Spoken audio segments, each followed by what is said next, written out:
दोस्तों, आज की ये कहानी कोई फिल्म नहीं है। ये कहानी है उस जंग की जो टीवी पर नहीं दिखी, अखबारों में नहीं छपी, लेकिन हिंदुस्तान की मिट्टी ने महसूस की थी। ये कहानी है इंडियन फोर्स और पाकिस्तान से आए आतंकवादियों के बीच हुई एक ऐसी टक्कर की जिसने सैकड़ों जिंदगियां बदल दी। दोस्तों, जब हम चैन की नींद सो रहे होते हैं, तब कोई बॉर्डर पर जाग रहा होता है।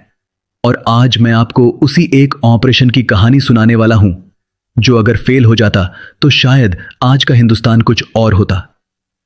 पार्ट 2, बॉर्डर का साज। रात के 2:17। एलओसी के पास सन्नाटा था। ना हवा ना आवाज, बस दूर कहीं कुत्तों के भौंकने की हल्की सी गूंज। उसी अंधेरे में 4 परछाइयां धीरे धीरे आगे बढ़ रही थीं। ये कोई आम लोग नहीं थे, ये थे पाकिस्तान से ट्रेन किए गए आतंकवादी। उनके पास था AK-47 ग्रेनेड और एक लिस्ट। उस लिस्ट में इंडियन आर्मी कैंप, लोकल गांव, स्कूल बस रूट। उनका मकसद सिर्फ एक था, ज्यादा से ज्यादा खून। लेकिन उन्हें नहीं पता था कि सामने इंडियन फोर्स पहले से तैयार थी। Part 3, Indian force alert. उसी समय इंडियन आर्मी के एक जवान राइफलमैन अजय सिंह ने थर्मल कैमरे में हलचल देखी। अजय ने धीरे से कहा, sir, movement detected, 4 heat signatures. Command post में सन्नाटा छा गया। कमांडर ने सिर्फ इतना कहा, no firing, let them come closer. यह कोई जल्दबाजी नहीं थी, यह था अनुभव। इंडियन फोर्स जानती थी, अगर अभी गोली चली तो आतंकी गांव में घुस सकते हैं, और फिर जो होता उसकी कीमत मासूम लोग चुकाते। पार्ट 4, आतंकवादियों की साजिश। दूसरी तरफ आतंकवादी आपस में फुसफुसा रहे थे। उनका लीडर बोला, सुबह से पहले काम खत्म होना चाहिए, जिंदा नहीं छोड़ना किसी को। उनकी आंखों में नफरत थी, लेकिन दिमाग में डर नहीं। उन्हें भरोसा था पाकिस्तान के हैंडलर्स पर। उन्हें कहा गया था, इंडियन आर्मी वीक है, कोई रेजिस्टेंस नहीं मिलेगा। पर सच्चाई इससे बिल्कुल उलट थी। पार्ट 5, ऑपरेशन शुरू। 3:41 कमांड मिला, अल्फा टीम एग्जीक्यूट। और 3:41 कमांड मिला, अल्फा टीम एग्जीक्यूट। और फिर जो हुआ वो सिर्फ युद्ध नहीं था।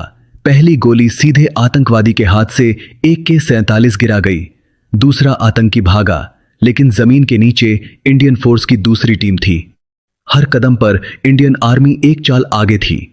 यह कोई फिल्मी सीन नहीं था, यह ट्रेनिंग प्लस बलिदान का नतीजा था। पार्ट 6, एक जवान का बलिदान। उसी दौरान एक ग्रेनेड फेंका गया। जवान सूबेदार राकेश यादव ने बिना सोचे समझे ग्रेनेड को पकड़ा और खुद को पीछे की तरफ मोड़ लिया। एक तेज धमाका, कुछ सेकंड की खामोशी, और फिर रेडियो पर आवाज आई, target neutralised but we lost one. दोस्तों, उस दिन एक मां ने अपना बेटा खोया, एक पत्नी ने अपना सहारा, लेकिन हिंदुस्तान ने एक हीरो पाया। Part 7, end of a tank. सभी आतंकवादी मारे जा चुके थे। उनके बैग से मिला पाकिस्तान आर्मी मार्किंग वाला हथियार, नक्शे और कम्युनिकेशन डिवाइसेस। सच एक बार फिर सामने था, जिसे दुनिया अक्सर नजरअंदाज कर देती है। इंडियन फोर्स ने बिना किसी शोर के एक बड़ी तबाही रोक दी थी। Part 8, ending emotional message. दोस्तों, जब आप ये कहानी सुन रहे हो, तब कहीं ना कहीं कोई जवान आज भी बॉर्डर पर खड़ा है। ना उसे फेम चाहिए, ना लाइक्स, ना व्यूज, बस वो चाहता है भारत सुरक्षित रहे। अगर आज आप सुकून से सांस ले रहे हो, तो याद रखना, इसके पीछे किसी ने अपनी सांस कुर्बान की है। जय हिंद, जय भारतीय सेना।